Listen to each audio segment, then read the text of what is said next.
Honourable court نے جو ہے وہ ہائی پروفائل جو ملک کے ادارے ان کو انوالو کیا تاکہ میٹر سالو ہو سکے, لڑکی پروڈیوس ہو سکے. جب ایک ادارے نے ہاتھ کھڑے کر دیے تو اس سے اوپر ایک ادارہ ہے اس کو میٹر ریفر کر دیا ہے. 110% جو ہے وہ لڑکی 30 مئی کو امید ہے کہ وہ پیش کی جائے گی سندھ ہائی کورٹ میں. اور اس کو کافی حد تک جو میری لاسٹ ٹائم بات ہوئی تھی پولیس آفیشل سے اور ہائی آفیشل سے, انہوں نے یہی ہمیں یقین دلایا کہ جی ہم نے بچی جو ہے اس حد تک ہم پہنچ چکے ہیں اور جلد ہی ہم اسے ریکور کر لیں گے. تو امید ہے کہ 30 مئی کو جو ہے وہ لوگوں کو خوشخبری ملے گی اور بچی ریکور ہو جائے گی. السلام علیکم ناظرین, میں ہوں آپ کا میزبان ایان سرور اور آپ دیکھ رہے ہیں تم پاکستان. ناظرین, آج میرے ساتھ فیاض رحمت صاحب پھر موجود ہیں. میں نے آپ کو پہلے کلپ میں یہ بتا چکا ہوں کہ جی فیاض رحمت سے ہم پوچھیں گے کہ جی یہ 2000 بازیاب ہو چکی ہے اور نئی اپڈیٹ جو آج کی آئی ہے, تو فیاض رحمت صاحب سے ہم بات کریں گے کہ وہ کہاں سے بازیاب کروائی گئی اور کہاں پہ اس ٹائم. السلام علیکم سر. جی وعلیکم السلام. اچھا سر, مجھے یہ بتائیں کہ 2000 کو آپ نے کہاں سے بازیاب کروایا؟ جی ابھی یہ نا کلیئر پکچر نہیں ہے, لیکن یہ ہے کہ انفارمیشن جو سورس آف انفارمیشن ہے اس کے ذریعے ہمیں پتہ چل رہا ہے. ابھی کو آفیشلی ڈکلیئر نہیں ہوا, تو وہ پتہ یہی چل رہا ہے کہ اس میں جو نامینیٹڈ ملزمان تھے جو نکاح نامے کے ذریعے نامینیٹ ہوئے تھے اور جعلی نکاح نامے اور کڈنیپنگ اینڈ ابڈکشن میں اور زنا کے آفینس میں جو لوگ انوالو تھے, اس میں یہ 6-7 لوگ تھے. تو اس میں کچھ لوگ جو ہے وہ تونسا سے, کچھ لوگ وہ حویلی لکھا سے. تو یہ ایک جگہ سے دوسری جگہ پہ لڑکی جو ہے وہ اس کو موو کرواتے رہے ہیں. تو اس کو ہم نے کے پی کے سے لاسٹ ٹائم جو ہے ہمیں سورس آف انفارمیشن ملا ہے اور بڑی امید ہے کہ وہاں سے جو بچی ہے وہ ریکور کر لی ہوئی ہے اور جلدی جو ہے وہ پولیس جو ہے وہ اس کو آفیشلی بھی ڈکلیئر کر دے گی. اچھا, مجھے یہ بتائیں کہ اس ٹائم 2000 کس جگہ پہ ہے, یا پنجاب میں ہے یا دوبارہ واپس بھیج دی گئی کراچی میں, سندھ میں؟ جی ابھی یہ تو لاسٹ ٹائم جو میری بات چیت ہوئی ہے پولیس آفیشل سے اور دوسرے ہائی آفیشل سے, تو انہوں نے یہی بتایا کہ ہم نے کے پی کے میں اس کا ایک سورس ملا ہے اور ہم جلد ہی وہ بچی تک پہنچ جائیں گے اور اس کو جو نیکسٹ ہیئرنگ آ رہی ہے 30 مئی کی, اس میں سندھ ہائی کورٹ میں پیش کریں گے. ابھی یہ چیز واضح نہیں ہو سکی کہ بچی جو ہے وہ بازیاب ہوگی ہے یا نہیں, لیکن لاسٹ ٹائم جو میری بات ہوئی تھی یا سورس آف انفارمیشن تھا, جو میرا سورس آف انفارمیشن ہے وہی پولیس کا ہے. تو ایک دوسرے کے ساتھ ہم کوآرڈینیشن میں ہیں, تو انہوں نے مجھے یہی کہا کہ انشاءاللہ ہم اپنی بیسٹ ایفرٹ کر رہے ہیں اور کے پی کے کی ایک جگہ سے ہمیں اس کی اطلاع ملی ہے اور وہاں سے 110% ہم بچی ریکور کر کے یہ جو ہیئرنگ آ رہی ہے 30 مئی کی آنریبل سندھ ہائی کورٹ کی, اس میں ہم بچی پیش کریں گے. اچھا, تو کیا لگتا ہے کہ اگر بچی بازیاب ہو گئی ہے تو وہ منڈے کو پیش کریں گے عدالت میں؟ جی بالکل, اگر بازیاب ہو گئی ہے تو یہ تو پھر ضرور پیش کریں گے. جی اچھا سر, مجھے یہ بتائیں کہ ظہیر کے پیچھے کس بندے کا ہاتھ ہوگا کہ یہ کبھی کسی جگہ پہ جا رہا ہے, کبھی کسی جگہ پہ جا رہا ہے, ایک جگہ پہ یہ نہیں رک رہے. اگر کوئی اس کو سرچ کرنے کی کوشش کرتا ہے یا پنجاب پولیس یا سندھ پولیس ان کو سرچ کرتی ہے تو وہ لوکیشن چھوڑ کے کسی اور لوکیشن پہ پہنچ جاتا ہے, تو یہ کیسے ان کو پتہ چلتا ہے کہ جی ہمارے پیچھے ابھی اس جگہ پہ پولیس آ رہی ہے؟ جی اس میں یہ چیز ہے, ظہیر جو ہے وہ تو ایک جہاں تک ہماری انفارمیشن کے مطابق ایک معمولی سا مالی ہے اور ایک مالی جو ہے وہ 15-20 ہزار سیلری لینے والا بندہ جو ہے اس کی مینٹل کیپیسٹی کیا ہوگی جس کا کوئی آئی ڈی کارڈ بھی نہیں ہے, وہ تو میرے مطابق جسٹ ایک ڈمی ہے.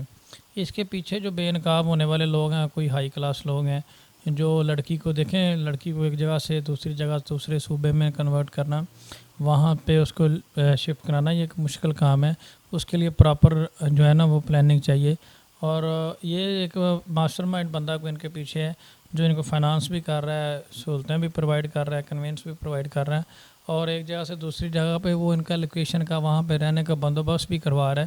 تو یہ ایک جگہ سے دوسری جگہ میرے جیسا جو ویل سیٹل بندہ ہے اس کو یہاں سے مریض یا کسی دوسرے شہر میں جا کے ارینجمنٹ کرنا پڑے تو خاصی مشکلات ہوتی ہیں. تو یہ کبھی کے پی کے میں پائے جا رہے ہیں, کبھی بالا کوٹ میں پائے جا رہے ہیں, کبھی مظفر آباد میں پائے جا رہے ہیں, کبھی یہ کیک کاٹ رہے ہیں. تو یہ ان کو جو فیسلٹیز پرووائڈ کر رہا ہے اور پراپر ایک گائیڈ لائن پرووائڈ کر رہا ہے اس حوالے سے, یہ کوئی کرمنل ٹائپ بندہ ہے اور یہ پورا گینگ ہے, یہ سامنے آ جائے گا بہت جلدی, یہ چیزیں کلیئر ہو جائیں گی 30 مئی کے بعد. اچھا سر, مجھے یہ بتائیں کہ اتنی دیر ہو گئی ہے کہ پنجاب پولیس اور سندھ پولیس مل کے ان کو جو ہے نا سرچ کر رہی ہے, ڈھونڈ رہی ہے, نہیں مل رہے. اگر یہاں پہ پتہ چلتا ہے کہ یہاں پہ بیٹھے ہوئے ہیں تو وہاں پہ پنجاب پولیس یا سندھ پولیس جاتی ہے تو وہاں سے فرار ہو جاتے ہیں. تو اس میں کیا لگتا ہے کہ کس چیز کی نااہلی ہوگی, یہ پنجاب پولیس کی یا سندھ پولیس کی؟ دیکھیں یہ پنجاب پولیس کی اس میں کیا نااہلی ہونی ہے, پنجاب پولیس کے تعاون کی ان کو ضرورت ہی نہیں ہے. سندھ پولیس کو ان کے پاس لافل کورٹ کے آرڈرز ہیں, وہ جسٹ یہاں پہ انٹری کروا کے ان کو اریسٹ کروا سکتے ہیں. یہاں کی پولیس کے میں تو جسٹ ان کے نالج میں لانا ہوتا ہے. اگر یہ خود بھی ان کو اریسٹ کر لیتے ہیں تو کوئی ایسا اللیگل کام نہیں ہوگا, بس یہاں سے ان کے نالج میں لا کے آنریبل سندھ ہائی کورٹ کے آرڈر ہیں تو کوئی ایسی بات نہیں ہے. یہ بیسیکلی نااہلی ان کی ہے اب جج صاحبان نے یا پرائیویٹ لوگوں نے جا کے تو بچی کو ریکور نہیں کرنا. جج صاحبان نے ایک حکم فرما دیا, اب اس کے اوپر امپلیمنٹ تو انتظامیہ نہیں کروانا ہے. اگر ان سے امپلیمنٹ نہیں ہو رہا تو یہ سیدھی صاف بات ہے, یہ ان کی نااہلی ہے. اب اگر وہ یہی بات last time honourable Sindh high court میں بھی ہوئی تھی کہ اگر یہ نہیں کر سکتے تو پھر ہم سندھ پولیس بدل دیتے ہیں. تو یہ ہے کہ پولیس کا کام جو ہے وہ جو وردی دی جاتی ہے, یونیفارم دیا جاتا ہے, اس کا مقصد بیسیکلی کرمنلز کو پکڑنا ہی ہوتا ہے اور ایویڈنس اکٹھے کرنا ہی ہوتا ہے. اگر وہ نہیں آپ کر سکتے تو پھر اس وردی کو جو ہے وہ سکون سے لٹکا دیتے ہیں کسی قلعے کے اوپر, تو یہ لٹکنے کا کام کرے گی اگر یہ بندے نہیں پکڑ سکتے. اچھا, اسی کے ساتھ مجھے یہ بتائیں کہ عدالت نے جو ہے ان کو کہا تھا کہ جی اگر سندھ پولیس نہیں پکڑ سکتی تو انہوں نے ایجنسیوں کا کیوں سہارا لیا؟ جی یہ بیسیکلی نااہلی ہے نا ان کی. انہوں نے کہا جی ہم نہیں پکڑ سکتے, تو اس میں جج صاحب نے اب یہ کہا کہ ہم نے میٹر جو ہے وہ ریزالو تو کروانا ہی ہے, اب ہم نے چپ کر کے تو نہیں بیٹھنا, اس مسئلے کو جو ہے وہ حل تو کروانا ہی. تو اس لیے آنریبل کورٹ نے جو ہے وہ ہائی پروفائل جو ملک کے ادارے ہیں ان کو انوالو کیا تاکہ میٹر سالو ہو سکے, لڑکی پروڈیوس ہو سکے. جب ایک ادارے نے ہاتھ کھڑے کر دیے تو اس سے اوپر ایک ادارہ ہے اس کو میٹر ریفر کر دیا ہے. تو یہ ویسے بڑی حیران کن بات ہے کہ پولیس کے پاس سارے سورس ہیں, گاڑیاں ہیں, ٹیکنالوجی ہے, اور ایک بندہ جو کرمنل ہے اس کے پاس کوئی سورس نہیں ہے, کوئی چیز نہیں ہے, کوئی بندے نہیں ہیں, اور پولیس سے تو کام ہی ہے نا, وہ پکڑا نہیں جا رہا اور وہ انٹرنیٹ پہ ویڈیوز بھی بنا رہا ہے, سارا کچھ کر رہا ہے. تو اس میں کلیئر نااہلی ہے سندھ پولیس کی. اچھا, مجھے یہ بتائیں کہ اس ٹائم اگر دعا زہرا کو بازیاب کروا لیا گیا ہے تو کیا لگتا ہے کہ دعا زہرا اپنے ماں باپ کو ریٹرن ہوگی یا اپنے ماں باپ کے پاس جائے گی؟ دیکھیں جی, قانون کے مطابق دو ہی آپشن ہیں.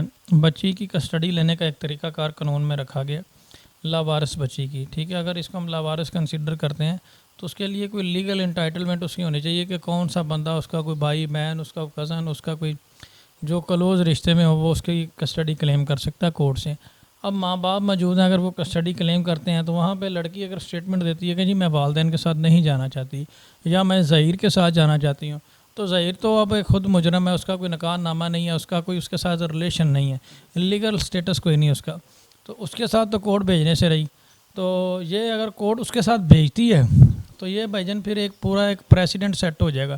یہ جو 14 سال کی بچیاں ان کے لیے ایک یہ ایگزامپلری کیس بن جائے گا کہ جو مرضی اٹھے سکون سے جائے, عدالتوں میں نکاح کراؤ اور ان نون بندے کے ساتھ کسٹڈی لے کے گھومو پھرو, مزے کرو, جو مرضی کرو, زنا کرو. لیکن اگر اس میں کورٹ جو ہے اگر وہ بچی نہیں جاتی تو اس کو سیف کسٹڈی بنائی جاتی ہے, جس کو ہم دارالامان کہتے ہیں, وہ سیف کسٹڈی میں بھیج سکتی ہے, اور وہاں پہ کورٹ کی طرف سے کورٹ کوئی ریزنیبل شخص کو اس کا اسٹیٹ گارڈین اپوائنٹ کر سکتی ہے, جہاں پہ اس کی سائیکو تھراپی اور دیگر معاملات ہو سکتے ہیں. تو یہ کہ اس کے دو سلوشن, یا والدین کے پاس جائے گی یا پھر اسٹیٹ گارڈین اس کا اپوائنٹ ہوگا بچی کا. تو جی ناظرین, یہ تھے فیاض رحمت صاحب جنہوں نے ہمیں یہ بتایا کہ جی جو آخری لوکیشن ملی ہے دعا زہرا کی یا ظہیر کی وہ KPK سے ملی ہے, اور ایجنسیاں جو ہے نا ان تک پہنچ رہی ہیں. ٹھیک ہے, ہو سکتا ہے کہ آج جو ہے نا یہ ان کو ریکور کر کے سندھ میں پہنچایا جائے یا سندھ واپس لے جایا جائے. اس میں میں 2-3 چیزیں آپ کو بتاؤں کہ اس میں ابھی آفیشلی ڈکلیئر نہیں ہو سکا. جہاں تک ہمارا سورس ہے 110% جو ہے وہ لڑکی 30 مئی کو امید ہے کہ وہ پیش کی جائے گی سندھ ہائی کورٹ میں. اور اس کو کافی حد تک جو میری لاسٹ ٹائم بات ہوئی تھی پولیس آفیشیل سے اور ہائی آفیشیل سے, انہوں نے یہی ہمیں یقین دلایا کہ جی ہم نے بچی جو ہے اس حد تک ہم پہنچ چکے ہیں اور جلد ہی ہم اسے ریکور کر لیں گے. تو امید ہے کہ 30 مئی کو جو ہے وہ لوگوں کی خوشخبری ملے گی اور بچی ریکور ہو جائے گی. جی بہت شکریہ ناظرین, آپ کو میں نے پہلے بھی ایک کلپ میں بتایا اور یہ ویڈیو کے اندر یہ واضح ہوا کہ جی ہو سکتا ہے کہ ایجنسیوں نے یہ اس لڑکی کو ریکور کر لیا ہو. تو باقی یہ کہ سندھ میں انشاءاللہ 30 تاریخ کو منڈے کو جو نا انہوں نے سندھ ہائی کورٹ میں جو نا پیش کرنا ہے. تو اسی کے ساتھ اپنے میزبان ایان صاحب کو اجازت دیجیے گا. دیکھتے رہیں تم پاکستان. اللہ حافظ.